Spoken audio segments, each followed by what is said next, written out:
Just two boys out on the road, you know? Hell yeah. Hell yeah. Alliance versus Entity, boys and girls. Well, see, what do you make of this? We heard from the panel, they seem to like what Alliance is doing this time of the draft. They seem to be fans of it. Do you agree this could be a decent shot for Alliance to maybe get themselves a win? I think they finally started picking Puck. That's my big eye-opener. You know, it's been a whole DPC season. They are now, unfortunately, eliminated, and now they've started to go towards one of the best heroes in the patch. So I'm happy to see at least the Puck get some showing here. That's a little early. No, just poking into each other. But I like what the panel was mentioning in regards to the draft of Alliance. I think, once again, it's this early phase Puck where there's not this clean way of locking him down. Sure, you have a Lasso and a Doom, but the better Puck players, you buy Lincolns, you're a bit more elusive, you wait to see, and you can still be as pesky. There isn't that instant like DK stun, that support that really punishes you. But I think for the flip side for Entity, they're going to be leaning on these earlier BKB timings, and also when your double support and Alliance is melee, both Abaddon and Marcy, your saves, Winter Wyvern's going to have a cracking game, especially if it's Katayomi. So I'm really looking at the team fights from Entity. That's how they're going to make their draft feel better and more kind of playable. Let's see here.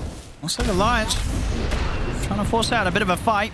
Entity more than happy to give it to them there, as they'll have to back off, and Entity, they'll get the setup to take the majority of the runes here. 3 for 1 on the bounties.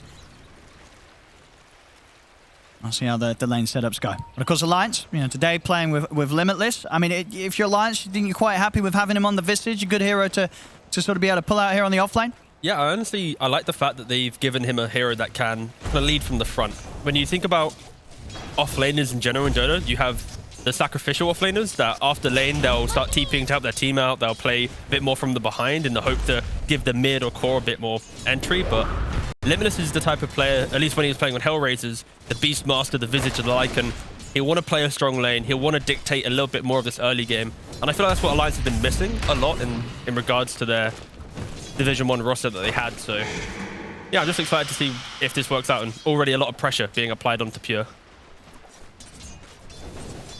Yeah, I don't know, you know, with this sort of the setup top, will this sort of continue where Pure's not going to have too easy of a laning phase top?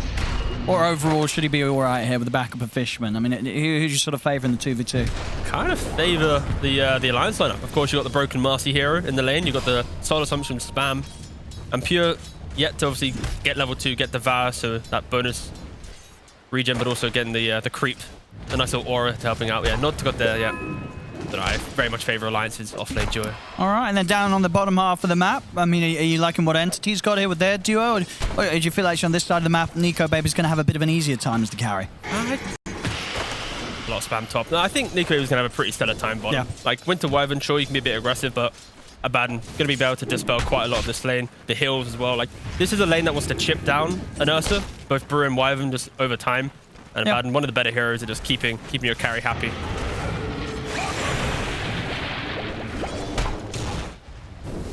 And again, Pure just constantly getting run at.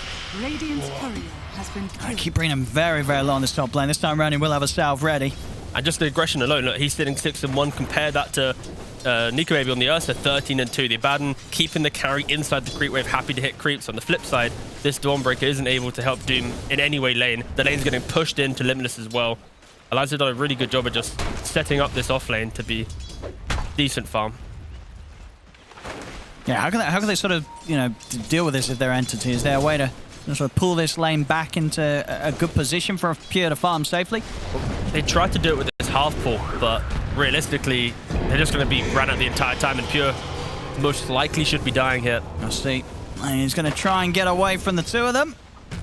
There it is. One more hit. I mean, this is, you know, it's pretty much as good as it gets for Alliance up in the top lane. A very hot start bottom. Alliance also able to take down Kataomi, so getting kills already in both lanes here, just 3 minutes in. And sure, I know it's only 2 kills, but just to give context for this series, Entity sitting 3-3, right? If they are to lose this series, that would be putting them at 3-4. They wouldn't be able to go to the major and potentially go to tiebreakers for elimination. So again, just to give some context for the series, Alliance, they are playing to drag Entity away from that major.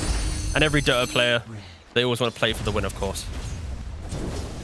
A very good start so far here for them. It's going to be a slow beginning to the game for Pure. Try for a bit of setup again. Aramis quick with a dispose to stop the Starbreaker. Good thing for Pure though, he at least got the mana burn creep, so he's gonna have to burst down the mana of these two spammy heroes already. Look, Limitless sitting at zero mana here. Unfortunately, just a little bit late. He wishes he had it a bit earlier, but alas, RNG not on his side. And whose sort of chances do you favour in the mid lane and in terms of how easy it is for both of these heroes to have impact with their rotations, the bat and the puck? I mean, this is a pretty fun one because I remember Stormer when I was... oh, 1 second. Let's watch Pure go potentially down again. See if they can get him raised. This time round, not quite. Pure's able to hide in the trees. And Fishman is going to jump in onto Limitless. And he'll get him. Okay, nice little juke. Getting away from that. Entity able to get themselves a kill on the board there. Fishman realizing that he could stand his ground and punish Alliance for their attempt on Pure this time. It's that non-stop aggression, and then at one point you overstep. And I think that's one of the things Entity's very good at is they keep playing these lanes which are under aggression when they're constantly getting hit at, but they finally find a window to counterplay. But going back to the mid lane, I remember Stormer when I coached him in Helmet Smashes, he'd always want to pick puck into Batrider. He'd always want to play this matchup because you're able to like juke away from the Batrider damage, and then when Batrider gets aggressive, you have coil. So pre-BKB, you dictate every play. And Bat's a hero that with bots, you naturally move around the map, TPing into engagements, and Puck is literally the S tier, the best hero in the game at pushing out mid and reacting to engagements. So I think just the whole game, Puck just has Batrider's number until BKB. Okay. But I guess that was obviously something that in this game he felt wasn't going to be an issue because the bat was picked after Puck, right? No, exactly. That's why I was kind of... It was funny to see it. Because you know that he's always happy to be the Puck in this scenario. And even in the pubs, the win rate, it supports Puck doing better than Batrider. I guess, of course, Puck is just somewhat broken right now in regards to people's perception of the hero.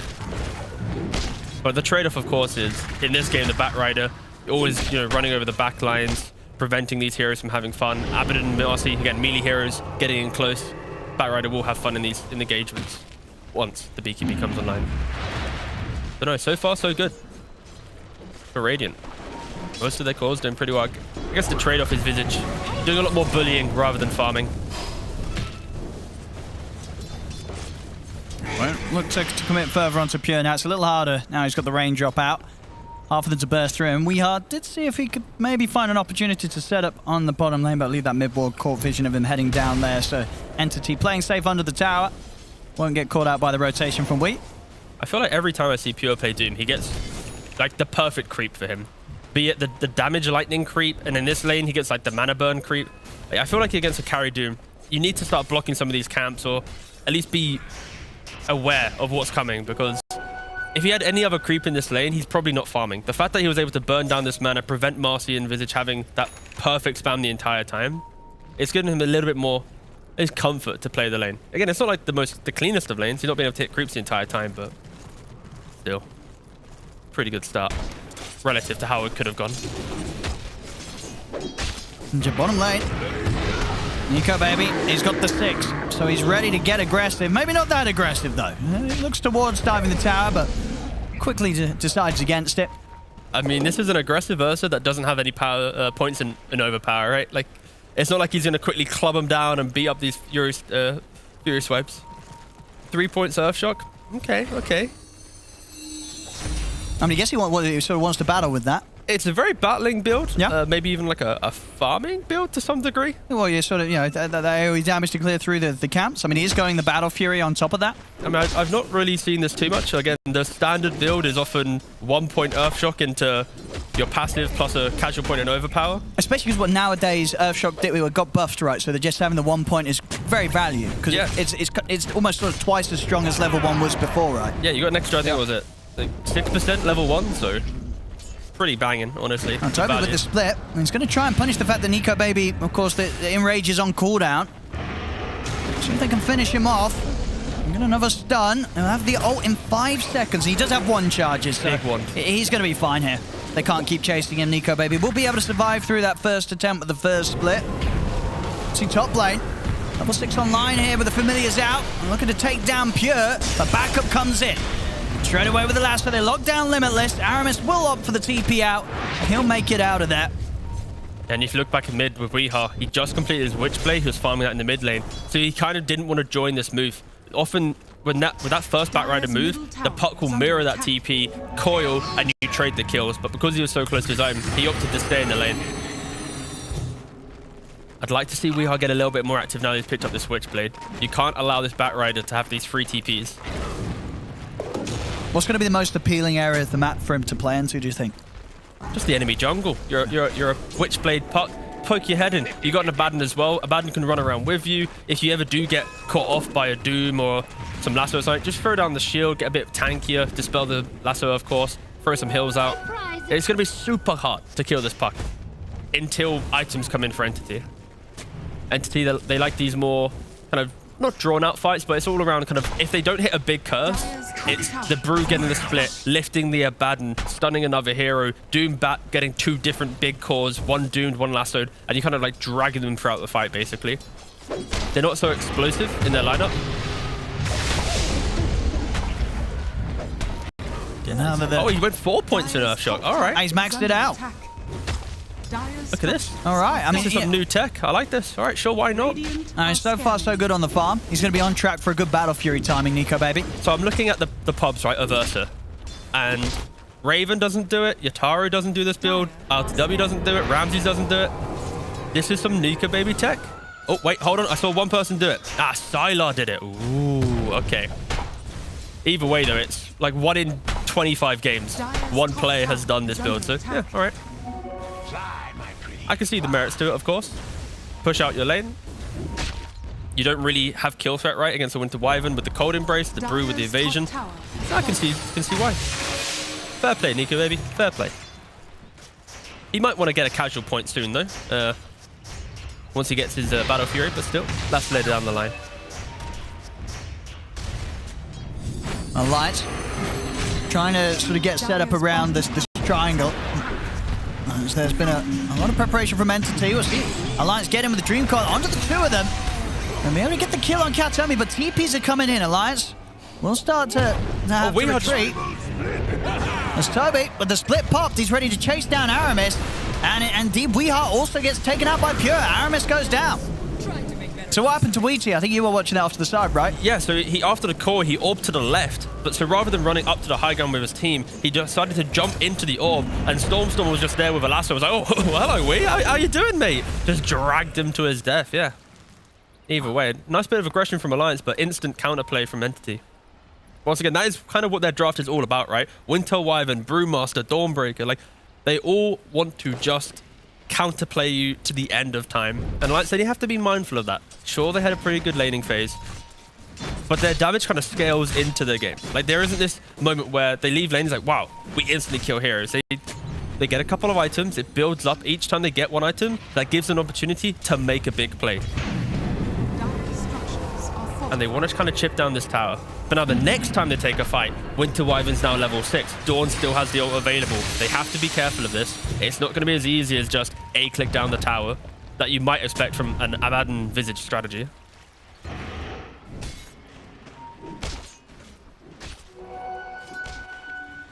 Let's see what they can do here, Alliance. Trying to get into the jungle of Entity. Entity, they'll show Stormer around the mid. Going to be down to WeeHa getting a good Dream Coil if they want to set something up. Yeah, Storm, he identified the fact that he can't really, other than that one top play, he can't make these quick plays around the map because, of course, that counterplay of puck. He got the bots, got the Ogre X, happily just farming up, trying to be efficient. And now Alliance potentially posturing for a Roshan, of course, with the Grave Chill. Plus an Ursa. He has a point in overpower now. Whoa. Here we go. The level 9 overpower. Here it is. As well. 2 point psychic. Now, are Entity going to be aware of this going on? I'd like to think so. You're against an Ursa minute 13. They don't have any vision to support it. And nor do they have Brew Split. So potentially a little bit skeptical to want to contest this. It's a pretty slow one. But I think they're going to get it. Entity's they're not going for it. They'll smoke up now, but it's just a little too late. Alliance, they'll secure Roshan. If the Aegis here to WeeHa, I think the trade-off though for Entity is they're just being more efficient on the map, right? Look at the net worth. It was a 4K lead when Alliance did take that Roshan. Doom now top net worth, even though he was under a lot of pressure. Same thing for Brew and Bat, just happily scaling into the game. See Aramis try to escape, but a quick knockback with a flame break into the lasso allows Stormstormer to punish. So WEU Aegis, and with this creep wave, he'll have the money for the Blink Dagger. And the Fairy's Trinket on its way out, so good time now for Alliance to really look to try and make these moves. Get aggressive against Entity. Make sure that Entity doesn't continue to have this space to out-farm them as they are doing so far. Already a 4K lead for Entity, despite Alliance being the ones getting the Roshan. And they kind of need to make a move soon because Brewmaster, he's already 1.5 components away from Aghanims. Doom's about to complete his BKB. Batrider, a recipe away. Look at the net worth. Brew's potentially about to overtake this puck as well. All 3 cores of Entity, they've just been farming this entire time. Like, they've poked at Alliance a little bit, sure. They haven't had to do too much because the supports, this Winter Wyvern, you know, they're pushing out the lanes. They're doing a pretty good job.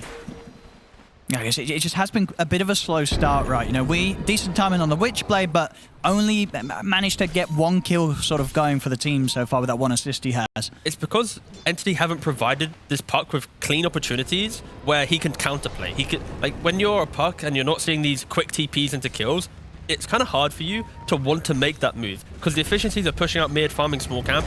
If you smoke with a team, you need it to be, we find a kill, because if you don't find that kill, you fall off quite quickly in regards to how much farm you could have had.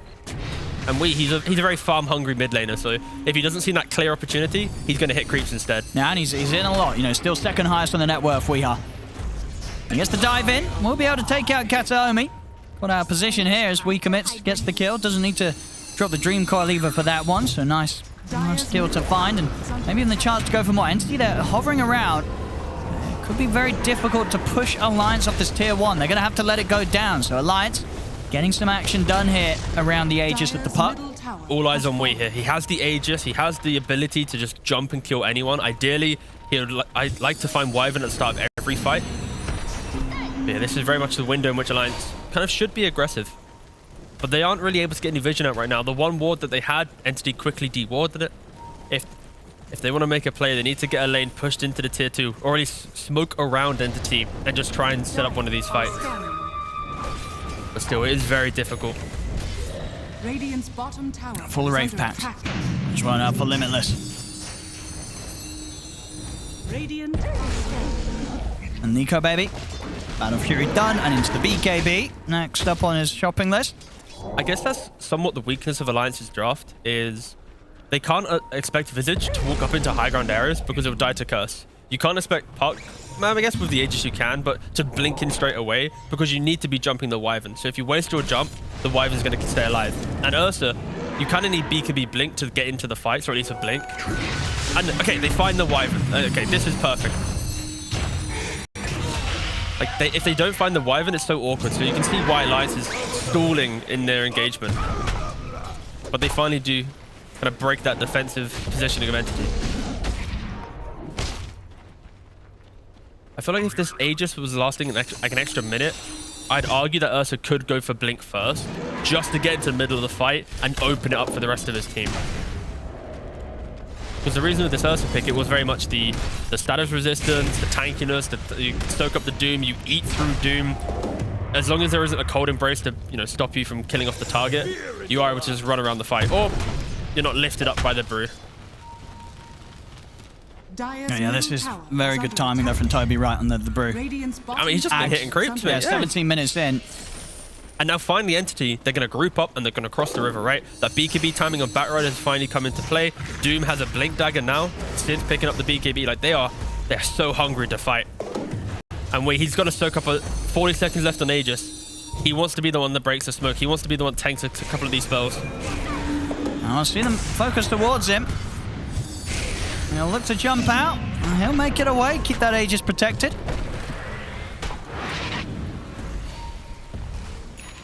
Still, with these moments, Entity holding that lead. 4K advantage. And does look like the Aegis is soon, you know, to time out. And Alliance not quite able to find much more than... Pretty much what they got a couple of kills on Kataomi during this Aegis time. Normally with the Aegis, some teams use it as the farming Aegis, and somehow Entity used Alliance's Aegis as their own farming Aegis, because they somehow got way more economy from it. And it's going to hurt Alliance. This is going to... In the next couple of minutes, I wouldn't be surprised if Entity keep looking for some aggression right now. Like, they have hit a massive window. And you compare that to Alliance. Still in the farm zone. Puck, not really near the Lincolns. Ursa, a recipe away from BKB. A little bit away from them taking the fight now. Yeah, it's going to be interesting to see what Alliance do. If they didn't want to make more happen with the Aegis, are they really likely to look for action whilst they don't have it anymore?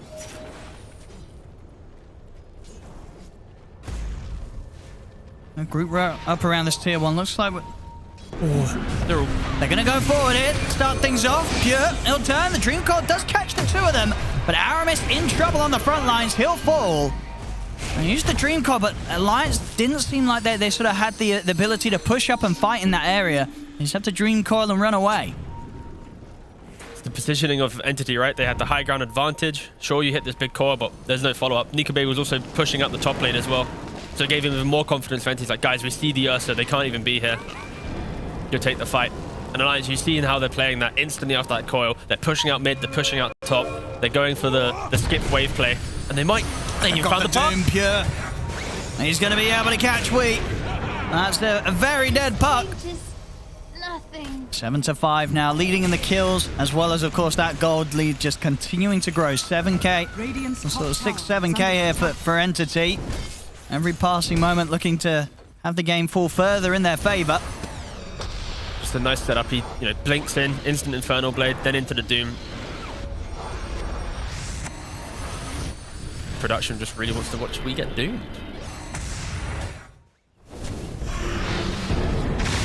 Well, now they've got the BKB on NiKoBaby. So maybe a chance now that Alliance, they'll look to try and fight around their carry. I mean, do you think that will be the case, or do you think NiKoBaby's saying, let me get the Blink Dagger as well before I start getting involved? This feels like the Ursa game where every time he gets an item, he's convincing his team to wait for his next item now. Like, he gets the BKB, but guys, I want the Blink. Then he'll take a fight and he'll go, guys, let me get the bash now. And they'll be like, wait, I kind of want an MKB. Like, I mean, they're gonna smoke up with the 3 of them, Alliance. Aramis leading the way. Are they able to connect though? I mean, Pure's going to get the jump on. We has to orb over to the side. Toby's already got the split off. So Alliance, it's a bit more awkward now for them to try and find the fight that they came for. You see Entity chasing down Aramis. NiKoBaby's ready to help out. Turns attention over towards the primal split of Toby. Another stun will hold him back, and into the air he goes. So NiKoBaby won't be able to stay on target. Just getting kited.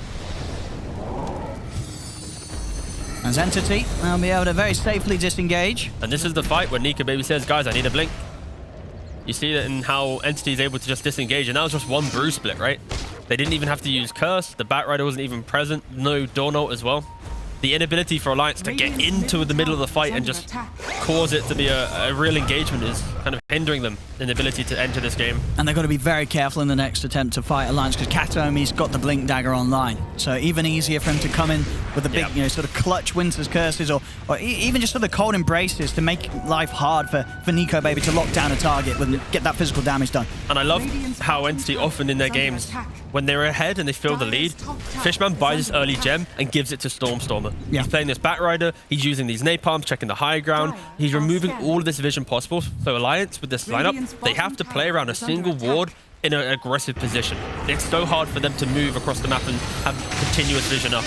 See, into the jungle they go. Stormstormer's going to be fine. Puck's doomed. He is indeed. Pure able to find Weehar yet again. They're trying to keep Weehar alive with the Aphotic Shield and the Mist Coil, but he'll still die here. As we are out of the fight, the Curse held back NiKoBaby and Stamanen for now, giving Entity a chance to sort of reset and look to jump back in. And here we go, ready to go once more. In over towards Aramis. Aramis has the Aphotic Shield to protect him. Fishman is protected just in time by the Cold Embrace. NiKoBaby does stick around to finish up the kill, but Alliance, they've lost 2, they've lost 3, and with the lasso up and ready, they're soon to potentially lose a 4th. As NiKoBaby surrounded, Entity now chase him out. 4 dead on Alliance. Entity only losing the Dawnbreaker. You gotta give it to Entity. They just play such a calm and methodical game, right? Under that early aggression from Alliance, they just push out the lanes, they wait, they bide their time. And then you see here, this is the perfect example of the heroes that they have. Pure gets that perfect initiation onto the puck. You see Kataomi disengage. And that's the whole premise of Entity's lineup at this point. You doom one hero, you kite out the rest with the curse, and you just play. You poke, you prod, and look at this. NiKoBaby's not able to ever really enter this fight. Even with the BKB that was kind of wasted with the Winter's Curse. It's so difficult. Look at this. He BKB'd the Cold Embrace, basically. And Stormstormer just perfectly having that lasso ready and waiting for that last moment of the fight. Back in action, jumping in over towards WEU. He's got to get out of it. He's falling very, very low. The swings of the Dawnbreaker is going to catch him with the stun. He's still able to get out in time. Phase shift into the jump over towards the orb. He's away. Stormstormer is still chasing. Phase shift on WEU will save him from that last right click coming in. But jump to the side. Great curse from Kataomi. Beautiful. Comes in, locks down the 4 of Alliance. Alliance, they're in trouble yet again here as they're having to run. Limitless will die in the river. We are attempting to jump away. He's getting constant Urn of Shadows charges thrown down onto him. As Kataomi, indeed, is he going to have the damage to take him out? He is. This last hit will do it. WEU falls again. Alliance lose 4. This time, they don't take anything from Entity. It's getting rough, T. And it's like the same fight, right? Entity, they play super spread out. They play on the fringe, and they're just punishing the support duo, this Abaddon and Marcy, right? They just can't start fights. Same thing for WEU. Doomed in the first fight, instantly dies. Second fight, we're watching him in the middle of it, half HP, having to retreat the entire time. And when it's your Puck who's having to retreat, there's no way Alliance, they can back him up and take the fight. Entity just doing a really good job identifying their timings, making sure they get them, and then punishing Alliance. Refresher soon complete on Brewmaster. Oh, in the mid. Stormstormer sees an opportunity. Will be put to a stop by a shield from Stamanen. Aramis will be fine for now. Radiant's middle tower is under attack. Radiant's 15k lead for the Basher. On NiKoBaby opts for that instead of the blink. So I love this Winter Wyvern. He's done it before. Goes for the blink. As soon as he gets blink, he's not a Glimmer Boy or a 4-star. No, Shadowblade. He wants to look for the hunt, that kill. It's so hard in Dota to have active detection the entire time, be it a Linger and Sentry or, of course, a Gem. But when you put this invisibility on Wyvern, it is so hard to not group up at one time for that curse. Yeah, and we've seen, how good Kataomi is at finding the curses. An excellent curse in that last fight. Very much setting up for the demise of Alliance in the team fight.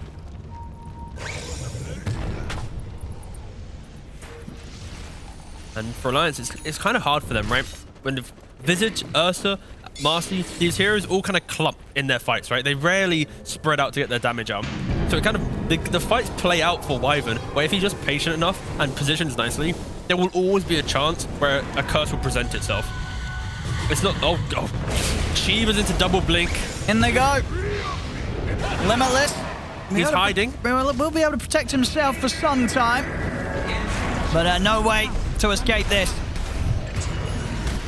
And already you see Pure, he was searching for the next kill. Alliance, they play it safe under the tier 2 tower. Are able to get some split pressure on. WEU working on the top lane. Also didn't mention it, but I like the fact that Brew did have the shard in this game. We don't see it too often on Brewmasters picking up the shard, but you obviously get the Astral Panda. In doing so, you then have to disarm against an Ursa, even more kite and just nuisance. Now you can tornado one, you can disarm the Ursa. I mean, yeah, so many layers of kite in Entity's lineup. And we're seeing as well, this game as well, Brew, Toby, it's just insanely farmed, right? One of the more farm brews that we've seen. Yeah, and which is good to see, because I feel like in most of the games we've just seen Toby play Enigma. So, getting him to see him on something else, if anything, having even more of an impressive performance. He's found so much money out of the map. He's 2-0-10. This Brew, it's looking terrifying. And in the mid, they can't get the shield. Stamanen is trying to get in range, but he cannot do so. The Doom's been thrown down as well onto NiKoBaby, out of the game for 75. And we'll see Entity. They'll definitely look to dive in for more. Curse from the backlines from Kataomi, catches out Limitless. Stamanen falls. Limitless as well to go down. And Aramis, he won't escape either. 4 dead once again on Alliance. I don't think Alliance can even take a fight at this point. There is not an item that I see them buying, which is like, wow, that's how they're going to turn this game around. They need to keep pushing out lanes, dodging Entity in some capacity. Because in these 5-on-5s, it's just too difficult. Like, that was a perfect demonstration of how to disconnect an Abaddon away from the core he's trying to protect. You drag him away, you then flame break the Abaddon further away. The last 3 fights have just been near flawless from Entity, and how they just utilized all of their heroes in just punishing Alliance as much as possible.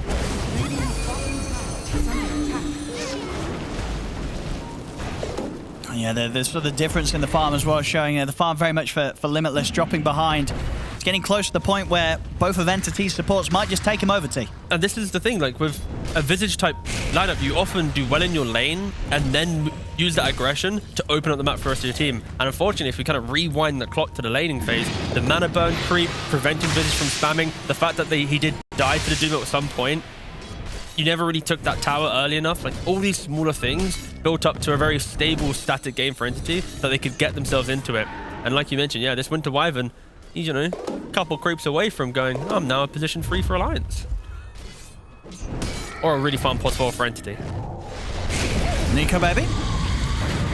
He's going to find Pure here. Pure having the Aegis. So doesn't care if he dies. And now, oh, there's the grab again. Stormstormer is in with the lasso, drags him off the side. Flamebreaker's well to knock back Stamanen. Make sure the shield can't come in time. Nico Baby's able to put the BKB. Will take the Aegis out of the hands of Pure, but there's the curse from Kataomi, locking them, the two of them down. Both Aramis and Nico Baby in a whole lot of trouble as they'll die. The control as well from Toby, throwing Stamanen up into the air. Will set up Entity to go for a third kill. He has the ult. They'll buy him a bit of time with the ult to block him off. Look for the TP, and in fact, they won't have any way to stop that. So Stamanen will manage to save himself. But again, another move where we're very much seeing, you know, they just cannot save the Ursa. Nico Baby getting caught and dragged away a little too far away from any sort of backup. But we're seeing the adaptation there from Stamanen. He did have the Lotus Orb queued up earlier. He'll get the Ether Lens. He's just not getting the chance to cast his shield on the Ursa with how well Stormstormer's finding these opportunities. Yeah, these have been some exceptional flame breaks. Every time he's got the lasso, he's preemptively throwing the flame break in the direction of the Abaddon, preventing any form of save. And on the flip side, imagine if that shield does come out. There's going to be a curse. It's so hard for Alliance. I mean, they're trying to go here for Toby, but he doesn't care at all. Splits back up if he wants to. He's got a refresher. He's got plenty of splits. Yeah, he's going to charge straight back in. Aramis will get left behind. 24k lead now for Entity. Just 30 minutes in. See, WEU is trying to take down Stormstormer. I don't think Stormstormer's going to feel too threatened. He's still got a BKB ready to press if he needs to.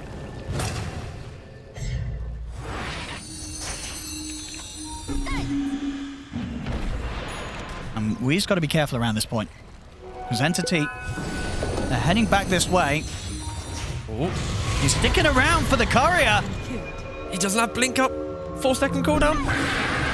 And they've got the curse into the Doom. Got a little bit baited there. Instead of sort of jumping out to the orb that he already had sent out, he sticks around to try for the courier. And it cost him his life. WEU out for 70. Yeah, it's the fact that you have this Linken's pop on the Doom, right? Have the mana burn. Blink, Infernal Blade for the stun. During that mini stun, you Infernal, and then you can go for it. Of course, this time it didn't work out, but you have the curse to cover it and to ensure that you can get that lockdown. Top tower is under attack. Fortunately, Linken's against Doom, it feels good on paper, but there's always a fake grenade or the correct spell or some follow-up to always put the thorn in your side. It's more of a team fight item rather than the pick-off. Oh, Aramis. He just got in. He's going to try and start the fight. I think Entity, they'll be more than happy. Kataomi's able to get the cold embrace off in time. Solar going in over as well. Pure comes in, drops the Doom down to Nico Baby.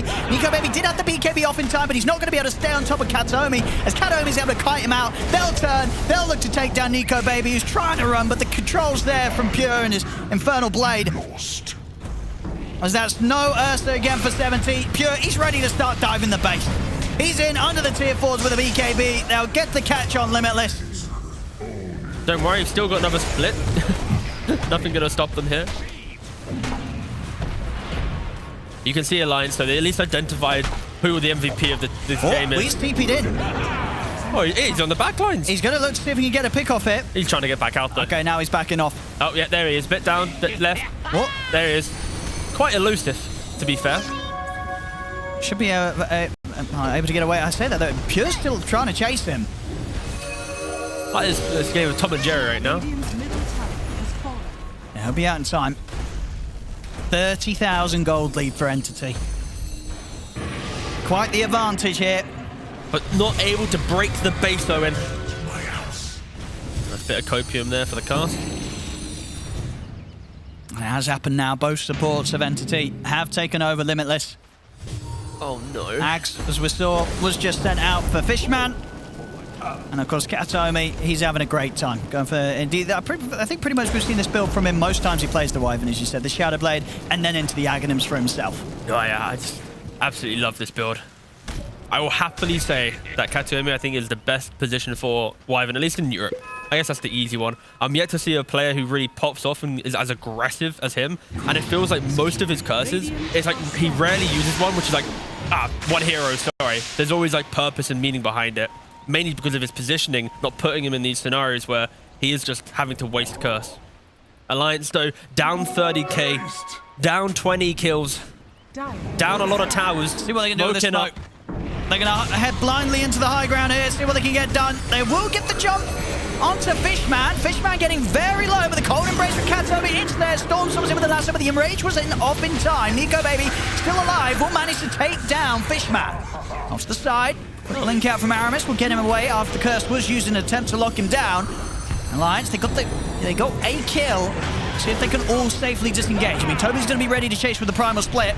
Over to the side, Stormstormer staying on top of Aramis. Amsterman and the Doom gets dropped down onto Nico Baby. Buyback's coming out, but there's no saving the bear as Ursa falls. And already looking for more. Weehart is trying to finish off Katomi on the back lines. Will get him, but at the cost of his own life. A second buyback to come out from Alliance. Both supports trying to get back in, and now Weehart, he'll look to join them. A third buyback from Alliance. Limitless. Not able to get over to him in time to protect him. A third kill for Pure. He's got the money for the overwhelming blink. It's basically full HP in that fight. Well, Toby gonna try and jump him a little bit, but yeah, they'll quickly jump back out. Again, we are trying to poke, but at this point, these heroes so tanky. Very hard for Alliance, even with the 5 of them, to find the damage to take these cores down. But you can see from Alliance, though, the idea of that smoke, right? It's if they find that scenario where Puck jumps and silences Wyvern, Ursa jumps a different hero and is able to actually lock them down inside maybe a Lucky Bash and some of these charges built up, they can kill heroes. Just unfortunately, it's this type of play, it's like a 20 minutes too late. They've not been able to find it earlier in the game. So now when they're doing it 30k behind, of course it's not going to feel good if you don't get that clutch kill. And also Entity, they had buybacks in that scenario. Even if they are to kill off that Dawnbreaker, he's just going to instantly buy back, get that ultimate back off. It is difficult for them. And Entity, after that, they reap the rewards of their advantage. They get another Aegis. You now have, what was it, 3 Dooms, 3 BKBs. Pure's going to TP back to see if he can catch Weehart top lane. Linking back though. They're hunting for him in the trees. Might find him. He's going to see him. Using the vision of the Shivas. Trying to find... Okay, they know he's in that corner. Oh! Nearly getting on top of them with the blink. Might have been able to put a stop to that escape. Stamanen also able to escape in time. What? Panic. There's Alliance. I'm still down to watch the Alliance high ground defense, though. You know, if they can... What's sort of the best scenario? You know, any sort of certain combo of spells that Alliance could pull off to sort of just completely catch out one hero? I'm kind of looking for Winter Wyvern to be out of position and just to all-in kill him. This is like... Okay, to be clear, this is post-Aegis. This is post all this happening. Okay, no, this they're going to get the Doom down onto Nico, baby. Refresher there from Stormstormer, ready with another grab. Catches Limitless out. I don't think that scenario we're talking about might happen, Owen, unfortunately. I would like to see Entity actually move towards the tier 3s, though. I think Entity's having fun picking up the kills. I mean, they're 38k up with 34 kills. I expect them at some point to tickle these tier 3s and maybe, you know, get a lane of Rex. I think they want more. What, more kills? I think more they just want to keep killing. Get that, you know, sort of get that score as high as they can. They're not in a rush this game. All right, here'll be the true test. Do they actually hit the build base? There we go. They're popping the drums. Okay, they're heading over. Oh. Okay, they're going mid. I was like, well, what's happening? You can't hit the tier 4 yet, lads. Okay, nice. Now we're going to see some building damage. Thank you. Let's keep this graphic open for the rest of the game. I should have done that. That's surprising. Puck's not hit a single tower. You normally at least poke it once on a Puck. Oh, that's pretty interesting. Radiant's middle barracks are under okay. attack. This is painfully slow, though. For a team with 39k gold, the fact that we could, you know, load up a graphic, look at the graphic, close the graphic, Look at it again. Not the best at sieging. Great at killing, though. Absolutely stellar Oh my at killing. goodness, Aramis nearly dying there. He's able to swing his way out with a rebound. Jump forward from Stormer. Lasto in onto Limitless. It's a dead Vistage. Cheese was ready to go there by Fishman, and off to the side. Look at that Kataomi. He's able to catch the three of them in the curse. The Solar Guardian to follow things up as the Doom gets dropped down onto Weeha. Weeha will fall out for 2 minutes. Nico Baby trying to commit on a target with a BKB, but he has to run. They'll tap out. They've finally had enough here. Alliance. GG is called. Entity taking a rather easy game 1 here. 39-8, 43,000 net worth lead. No concerns here for Entity in this game 1 against Alliance. In a series, as you said, really does matter. They need the wins, and you can see it in the way they play this first game. You said it earlier, we saw some really sort of cool games.